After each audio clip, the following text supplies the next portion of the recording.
आप इंग्लिश कभी नहीं सीख सकते हैं। इंग्लिश आप कभी बोल ही नहीं सकते। इंग्लिश सीखना आपके बस की बात ही नहीं है।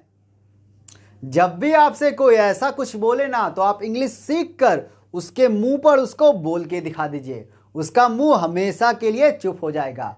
तो दोस्तों, आज की इस वीडियो में मैं आपको ये सिखाने वाला हूं कि हम डेली कॉन्वर्सेशन में कई बार इस तरीके से बोलते हैं ना कि ये करना मेरे बस की बात है, ये करना मेरे बस की बात नहीं है, इंग्लिश बोलना मेरे बस की बात है, गाड़ी चलाना मेरे बस की बात है, कपड़े धोना मेरे बस की बात नहीं है, खाना बनाना मेरे बस की बात नहीं है।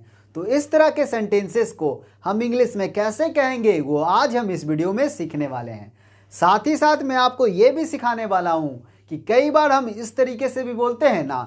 मान लीजिए कोई काम आपको एकदम आसान तरीके से आता है, मान लीजिए कोई काम आपको बहुत अच्छी तरीके से करना आता है, तो हम इस तरीके से बोलते हैं ना कि इंग्लिश बोलना तो मेरे बाएं हाथ का खेल है, गाड़ी चलाना तो मेरे बाएं हाथ का खेल है, खाना पकाना तो उस लड़की के लिए बाएं हाथ का खेल है, कपड़े धोना तो मेरे बाएं हाथ का खेल है। तो आज की इस वीडियो में मैं आपको दो तरह के सेंटेंसेस को इंग्लिश में कैसे ट्रांसलेट करते हैं वो सिखाने वाला हूं। तो वीडियो शुरू करने से पहले मैं आप लोगों से बस यही कहना चाहता हूं कि आप लोग इस वीडियो को पूरा जरूर देखिएगा, और अगर आप मेरे चैनल पर पहली बार आए हैं तो ऐसे ही यूजफुल वीडियोस देखने के लिए मेरे चैनल को सब्सक्राइब कर लीजिए। ओके, तो चलिए वीडियो शुरू करते हैं। तो पहले हम इस तरह के सेंटेंसेस पर गौर करते हैं। जब भी आपको इस तरीके से कुछ भी बोलना हो कि इंग्लिश बोलना मेरे बस की बात है, गाड़ी चलाना मेरे बस की बात है, खाना बनाना उस लड़की की बस की बात है, कपड़े धोना मेरे बस की बात नहीं है, तो जब भी आपको इस तरीके से कुछ भी बोलना हो तो इस तरह के सेंटेंसेस को हम इंग्लिश में बोलने के लिए एक इंग्लिश फ्रेज का इस्तेमाल करते हैं। वो इंग्लिश फ्रेज है कप ऑफ टी। जब आपको बोलना हो मेरे बस की बात तो इसका इंग्लिश होगा माई कप ऑफ टी, और जब आपको बोलना हो उसके बस की बात तो इसका इंग्लिश होगा हिज कप ऑफ टी या फिर हर कप ऑफ टी। और जब बोलना हो उन लोगों के बस की बात तो हम बोलेंगे देयर कप्स ऑफ टी।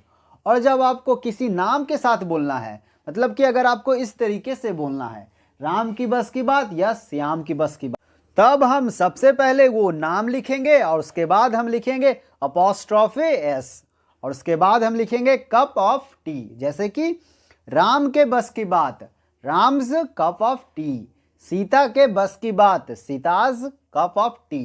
तो यहाँ पर आप लोग देख सकते हैं कि पहले मैंने राम और सीता मतलब कि वो नाम लिखा है, और उसके बाद हमने लिखा है अपॉस्ट्रोफी एस, और उसके बाद मैंने लिखा है cup of T.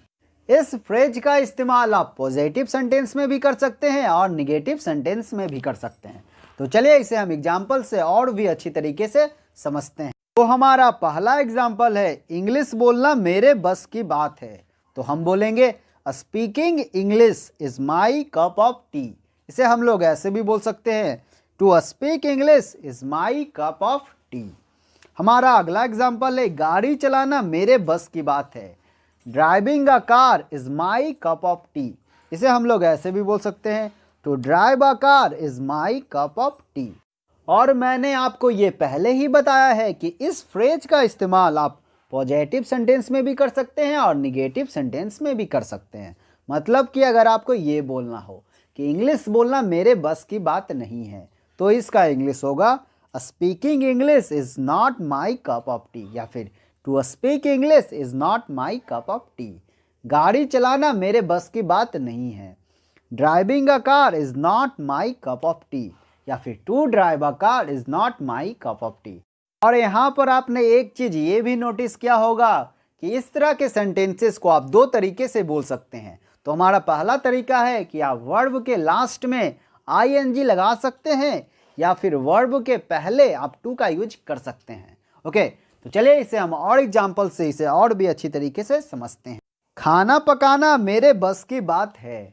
Cooking food is my cup of tea, या फिर to cook food is my cup of tea. चाय बनाना मेरे बस की बात है। Making tea is my cup of tea, या फिर to make tea is my cup of tea. उसको हराना मेरे बस की बात है।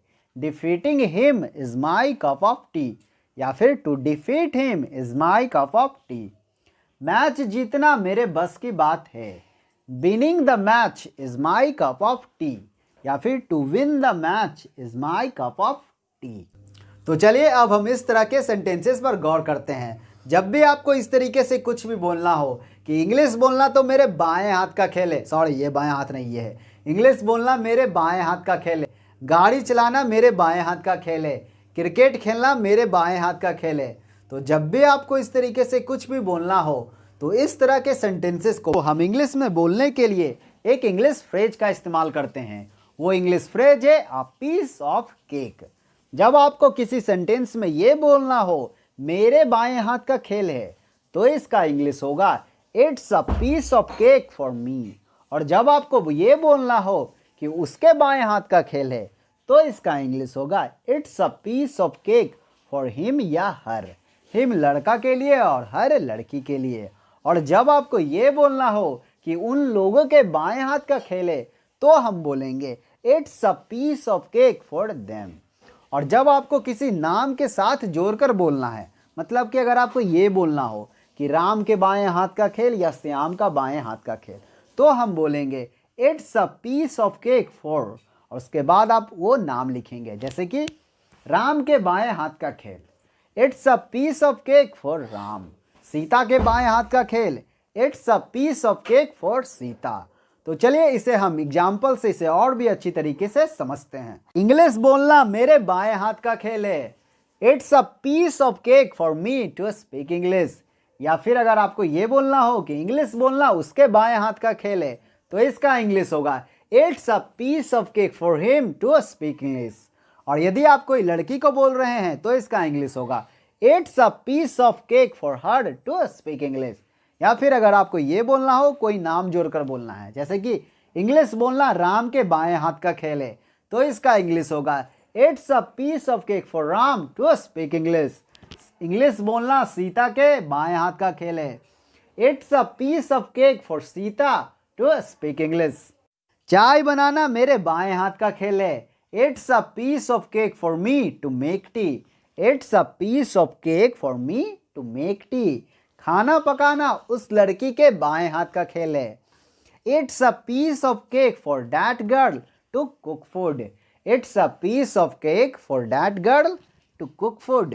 उसको हराना मेरे बाएं हाथ का खेल है, it's a piece of cake for me to defeat him.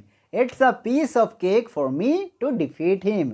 Match जीतना तो मेरे बाएं हाथ का खेल है, it's a piece of cake for me to win the match. It's a piece of cake for me to win the match. आपके channel को सब्सक्राइब करना तो मेरे बाएं हाथ का खेल है, इसका इंग्लिश क्या होगा ये आप लोग मुझे कमेंट कर जरूर बताइएगा। तो मुझे पूरी उम्मीद है कि आपको यह वीडियो जरूर पसंद आई होगी। अगर वीडियो अच्छी लगी है तो इसे जरूर लाइक कीजिएगा और अपने दोस्तों के साथ भी जरूर शेयर कीजिएगा।